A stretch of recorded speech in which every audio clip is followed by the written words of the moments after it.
Kolkata press ক্লাবের independent journalist অ্যাসোসিয়েশনের উদ্যোগে অ্যানুয়াল স্টেট কনফারেন্স 2024 20 জুলাই অনুষ্ঠিত হয় এবং একটি সাংবাদিক বৈঠকের আয়োজন করা হয়। ইন্ডিপেন্ডেন্ট জার্নালিস্ট অ্যাসোসিয়েশনের কিছু দাবি রাখে সরকারের কাছে। এক, রাজ্যের প্রতি মহকুমায় আরএনআই স্বীকৃত জেলা তথ্য ও সংস্কৃতি দপ্তরে অনুমোদিত পাক্ষিক ও সাপ্তাহিক পেপার অনুমোদন দেওয়া হোক। 2, সাংবাদিকদের চিকিৎসা ব্যবস্থা আলাদা স্বাস্থ্য কার্ড দেওয়া হোক। 3, সোশ্যাল মিডিয়াকে সঠিকভাবে অনুসন্ধান করে তাদের প্রশিক্ষণ এবং সরকারি স্বীকৃতি প্রদান করা হোক। 3, কর্মরত সাংবাদিকদের নিরাপত্তাকে গুরুত্ব দেওয়া হোক। 4, প্রবীণ সাংবাদিকদের মাসিক পেনশন বৃদ্ধি করা হোক। এছাড়া আরও কিছু দাবি রাখা হয় সাংবাদিক বৈঠকের মাধ্যমে। ইন্ডিপেন্ডেন্ট জার্নালিস্ট অ্যাসোসিয়েশনের অনুষ্ঠানের সূচনা উপস্থিত ছিলেন আইনজীবী সব্যসাচী চ্যাটার্জি, পূর্বের কলম পত্রিকার সম্পাদক তথা রাজ্য সংখ্যালঘু কমিশনের chairman Ahmed Hassan Imran, Rotary International district secretary Amitabh Chakraborty, Rajani Mukherjee, বিশিষ্ট সাংবাদিক শাহজাহান সিরাজ, সীতারাম আগরওয়াল, এছাড়া আরও অনেক বিশিষ্ট অতিথিবর্গ উপস্থিত ছিলেন। কলকাতা প্রেস ক্লাব থেকে বনি সিংহের রিপোর্ট, RGN নিউজ। সহায়তা পাওয়া যায়। হাইকোর্ট সাময়িকভাবে অনুরোধ করছি, আমাদের লোগো, আমাদের মনোগ্রাম সব্যসাচী বাবুকে, উনি অনেক কষ্ট করে এসেছেন।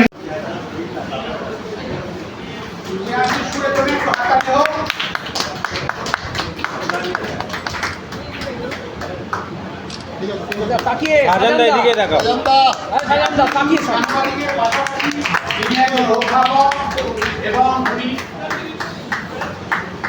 পিএইচডি করেছেন, উনি ডক্টরেট হয়েছেন এবং ওনার যে ছাত্রছাত্রী, প্রচুর সকল ছাত্রছাত্রী আছে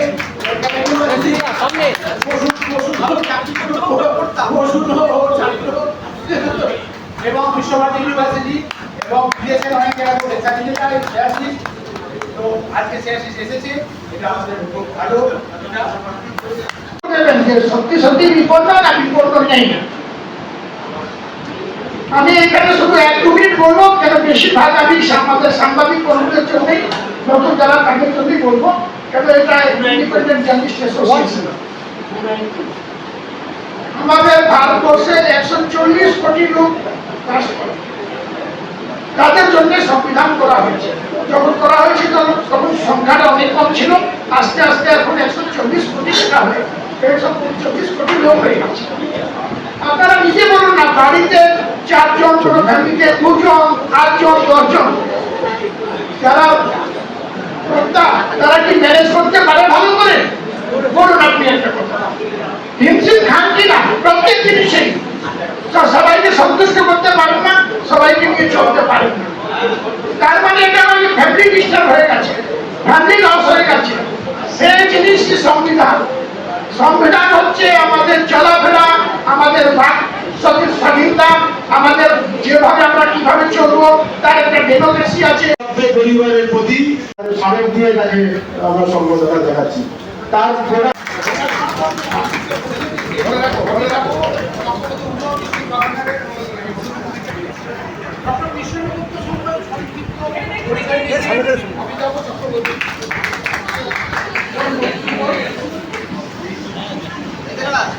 তারা ঠিক করে এটা চালাচ্ছে।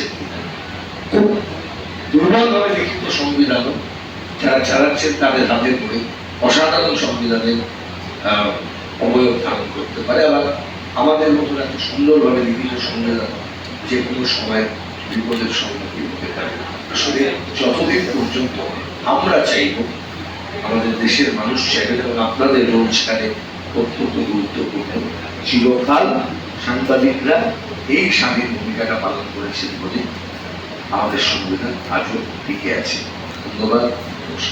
প্রস্তুত করেন এইরকম একটা 8টা দেশের উনি এখন ইনচার্জ ডাইরেক্টর এশিয়া। উনি খুব কম সময় কলকাতায় আসেন। আমি ওনাকে এসে বলি নাকি বোম্বেতে, ওনার ফ্যামিলি বোম্বেতে থাকে। তো উনি এই যে ওনার কোম্পানি প্রাইভেট ডেলিগেট করেছে গুজরাটের ভারতে, সব ওনাকে দেখতে হয়। আমাদের সায়ক আমরা ছোটবেলা থেকে করেছি, আজকে শুধু প্রাঞ্জল ভাবে করেছে। আমি ওনার সবার প্রাইভেট ছবি কিভাবে কি কাজ করতে পারি। তারপর improving health, mother and child, water and sanitation, literacy, education, economic development, আর এখন যেটা আমাদের পক্ষে খুব ইম্পর্টেন্ট হয়ে দাঁড়িয়েছে, সাপোর্টিং দ্য এনভায়রনমেন্ট। এই এনভায়রনমেন্টটা হলো the seventh and the newest area of যদি সমাজ জানতে পারে তাহলে আমাদের কাছে তারা আসবেন এবং আমরা সুযোগ পাবো তাদেরকে সাহায্য করা। আমরা দুটো জিনিস চাইছি, যে আমরা যাতে সাহায্য আরো বেশি করতে পারি সেই সুযোগের জন্য একটা প্ল্যাটফর্ম তৈরি করে দেওয়া, এবং এই কমিউনিটি থেকে লোক আসুক, আমাদের অর্গানাইজেশনকে জয়েন করুক, আমাদের অর্গানাইজেশন আরো বেশি স্ট্রং হবে।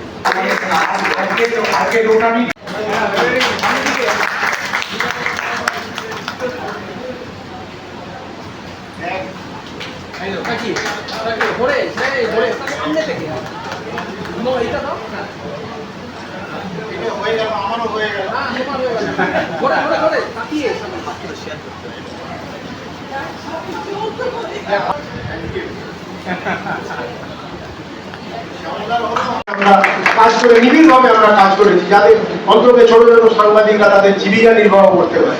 এগুলো আমি সাংবাদিকদের তুলে ধরছি। আজকে আইফোন ঠিকই বললো, আমি প্রশ্ন করেছে ইমরান সাহেবকে আমি বলছি, আজকে রোটারি ইন্টারন্যাশনালের যারা এসছেন কর্মকর্তা, প্রাক্তন কর্মকর্তা, প্রত্যেককে আমি ধন্যবাদ জানাচ্ছি, কৃতজ্ঞতা জানাচ্ছি। আমি আশা করবো ভিডিও আগামী দিনে আমাদের সঙ্গে সম্মত ভালো হবে, আমরা পরবর্তী কাজ করব।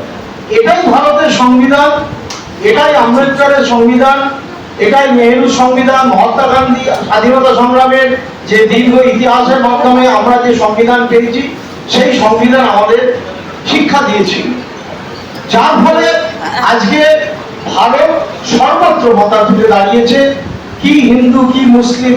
এবং ভারতের যে বৈদেশিক বাণিজ্য হয়, বৈদেশিক বাণিজ্যের মধ্যে যারা বিদেশ থেকে টাকা পাঠান, কেরলের মুসলিমরা তাদের মধ্যে অন্যতম। সেই টাকা নিতে তো বিপদ নেই। যে ফ্রোজেন মাটন রপ্তানি হচ্ছে, মোষের মাংস, গরুর মাংস আরব দুনিয়ায়, সেই ডলার কামাতে তো বিজেপি বা কেন্দ্রীয় সরকারের আপত্তি নেই। তাহলে হঠাৎ এইটা হলো কেন? এইটা অত্যন্ত ডিজাইন সুকৌশল ভাবে করা হয়েছে। জার্মানিতেও হিটলার ক্ষমতায় এসেছিলেন ভোটের মাধ্যমে। কাজ করতে হবে বা বড় পত্রিকায় কাজ করতে হবে। আজকে সোশ্যাল মিডিয়া তো প্রচুর সাংবাদিকের জন্ম দিচ্ছে এবং তারা খুব ভালোভাবে কাজ করছে। হ্যাঁ, আর প্রচুর জেলা থেকে এসছেন বা কোনো মাস কমিউনিকেশন থেকে আসছেন, ছোট শহর থেকে এসছেন। আমি আপনাদের সবাইকে আমি স্বাগত জানাচ্ছি এবং আপনাদের সবাইকে আমি অভিনন্দন জানাচ্ছি। আর যারা করছেন, যে সংস্থাটা করছে তাদেরকে আপনি জানেন, শ্যামানন্দ বাবু আছেন, আমাদের আলিপুর ভাই আছেন, তারপরে অনেকে আছে যারা এই সাইডে, শাহজাহান ভাই আছেন, এখন যোগ দিন প্রসন্ন ভাই, এবং তিনি ভাইস প্রেসিডেন্ট। আজকে তিনি ভাইস প্রেসিডেন্ট হলেন, আমার সৌভাগ্য যে তার ভাইস প্রেসিডেন্ট আমার। আচ্ছা, তো প্রসন্ন এখানে আজ এসছেন ভাইস প্রেসিডেন্ট হিসাবে, এটা খুবই আনন্দের। আমি শুধু দুটো কথা বলবো, যে আজকে একটা সাবজেক্ট ছিল ভারতবর্ষের সংবিধান কি বিপন্ন। আমি একটা কথা বলবো, যে ভারতবর্ষ একটা গণতান্ত্রিক দেশ। আপনারা জানেন যে বিশ্বের বৃহত্তম গণতান্ত্রিক দেশ, কিন্তু ভারতের একটা প্রভাব আছে সারা বিশ্বে গণতন্ত্রের সপক্ষে। সেটা থাকতে হবে। পঞ্চশীল ছিল, ন্যায় ছিল, অনেক কিছু ছিল। তো যাই হোক, আমি যেটা বলবো সেটা হচ্ছে, যদি আমাদের দেশে সংবিধান বিপন্ন হয় তাহলে গণতন্ত্র বিপন্ন হবে, গণতন্ত্র বিপন্ন হলে দেশ বিপন্ন হবে, নাগরিকদের অধিকার বিপন্ন হবে। আমরা দেখেছি, অস্বীকার করে লাভ নেই। সংবিধানকে অগ্রাহ্য করার জন্য, তাকে বিনষ্ট করার জন্য একটি শক্তিশালী মহল, যারা শাসক ছিল, তারা উঠে পড়ে লেগেছিল। অনেক কষ্টে জনগণ, আমি তো বলবো জনগণ, তা প্রত্যাখ্যান করেছে। এই জন্য আমি আপনাদের অনুরোধ করবো যে জনগণের উদ্দেশ্যে একটা হাততালি দিতে। তারা আজকে সত্যিকার আসছে দেশের গণতন্ত্রকে রক্ষা করার জন্য এগিয়ে এসেছে। আমি আর একটা কথা বলবো, বিপন্ন কিনা দেখতে হবে। সংবিধান তারা বলছেন, নরেন্দ্র মোদীজিরা বলছেন যে সংবিধান আমাদের প্রিয়, আমরা কেউ সংবিধানে হাত দেব না, সংবিধানে হাত দিতে গেলে এই হবে সেই হবে ইত্যাদি। কিন্তু দেওয়া হচ্ছে এখন আপনারা শুনেছেন কিনা জানি না, যারা নিউজ পেপার পড়েন তারা জানেন উত্তরপ্রদেশ এবং দিল্লিতে কাঁওয়াড় যাত্রা হচ্ছে।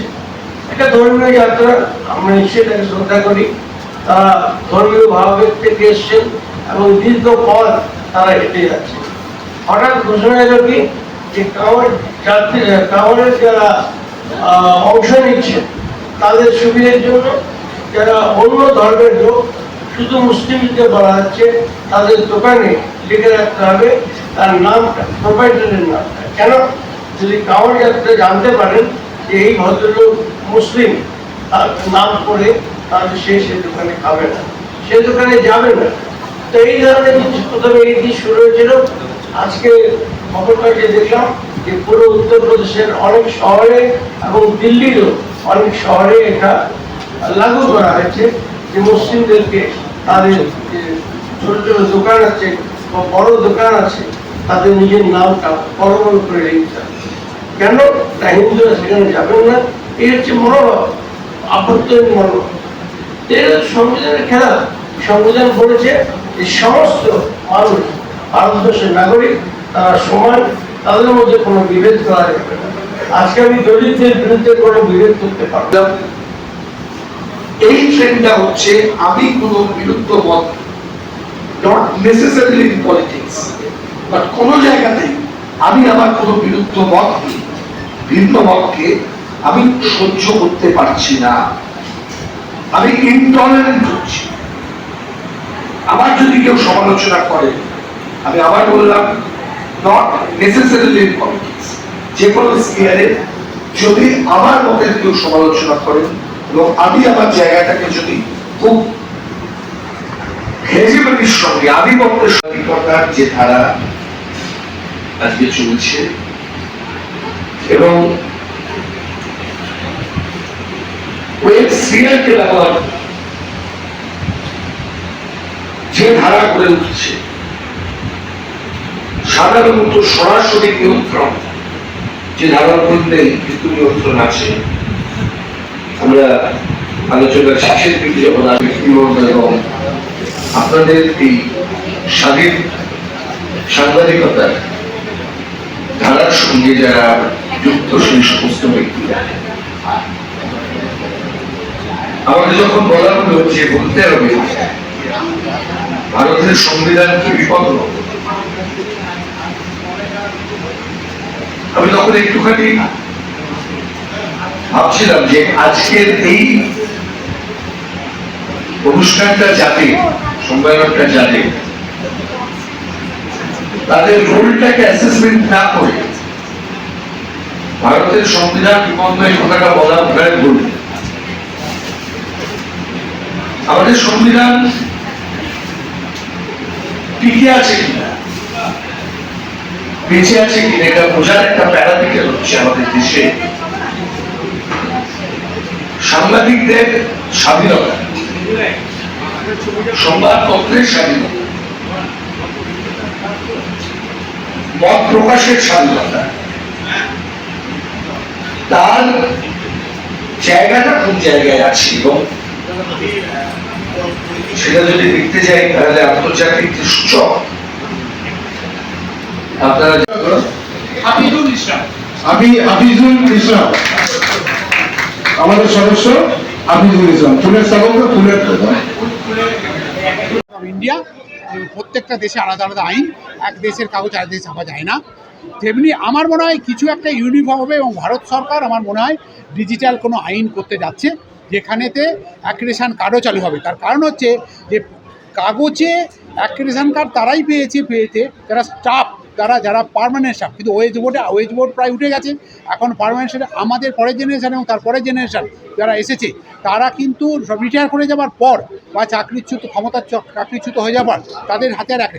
এরপর দেখা যাবে এই প্রেস ক্লাবেরই মেম্বার, সেক্রেটারি, প্রেসিডেন্ট, কর্মকর্তা এই ডিজিটাল মিডিয়া থেকে আসবে। এই দিন কিন্তু বেশি দূরে নেই এবং আমার মনে হয় ডিজিটাল, যেটা স্নেহাশিস বারবারও বলেছে, ডিজিটাল মিডিয়াকেই লাগাম ছাড়া কেউ মিথ্যে কথা লিখছে, কেউ ফেক লিখছে, কেউ অমুক কথা বলছে, এই সমস্ত এই পার্টির হয়ে পয়সা নিয়ে করছে, এইটা করে থাকবে। এটা কাগজেও আছে, এতেও আছে, চ্যানেলে বহু চ্যানেল অন্য লোক এদের পার্টির হয়ে কাজ করে। সেখানেতে আমার মনে হয় একটা ইম্পার্শিয়াল ব্যবস্থা একটা রাষ্ট্র করবে এবং রাজ্যকেও করতে হবে এবং অ্যাক্রিশন কার্ড দিতে হবে, তাতে আমার মনে হয় খুব ভালো জায়গায় যাবে। সেইটাই ইন্ডিভিজুয়াল এখন শ্যামলেন্দু মিত্র, আমি আনন্দবাজারে ছিলাম 22 বছর, তার আগে বর্তমানে ছিলাম। আমি ক্যালকাটা প্রেস ক্লাবের ফাউন্ডার মেম্বার, ইন্ডিয়ান জেনারেশনের আমি প্রতিষ্ঠাতা সভাপতি। Thank you. এখন আপনার বাড়ি, অফিস এবং দোকানকে সুরক্ষিত রাখুন টোটাল সিকিউরিটি সলিউশনের সাথে। আমরা বিভিন্ন নামি দামি ব্র্যান্ডের সিসিটিভি ও সিসিটিভি সংক্রান্ত যাবতীয় অ্যাক্সেসরিজ বিক্রয় করার পাশাপাশি সার্ভিসও প্রোভাইড করে থাকি। টোটাল সিকিউরিটি সলিউশন একটি নির্ভরযোগ্য প্রতিষ্ঠান যা 24/7 সার্ভিস প্রোভাইড করে থাকে। তাছাড়া এই প্রতিষ্ঠান দীর্ঘদিন ধরে যত্ন সহকারে দোকান, বাড়ি, কারখানা, স্কুল, নার্সিংহোম, হোটেল, রেস্টুরেন্ট, শোরুমগুলিতে পরিষেবা দিয়ে চলেছে। আমাদের এখানে প্রশিক্ষণপ্রাপ্ত টেকনিশিয়ান দ্বারা কাজ করানো হয়। আমাদের ঠিকানা গার্ডেন রিচ, মেটিয়া ব্রুজ, কলকাতা 700024। বিশদে জানতে যোগাযোগ করুন 7003047447। লাইক, শেয়ার, ফলো করুন আমাদের ফেসবুক পেজ RGM নিউজ ও ফলো করুন ইনস্টাগ্রাম, ফলো করুন আমাদের RGM নিউজ। সঙ্গে থাকতে দেখতে থাকুন RGM নিউজ, আপনার এলাকার খবর সবার আগে।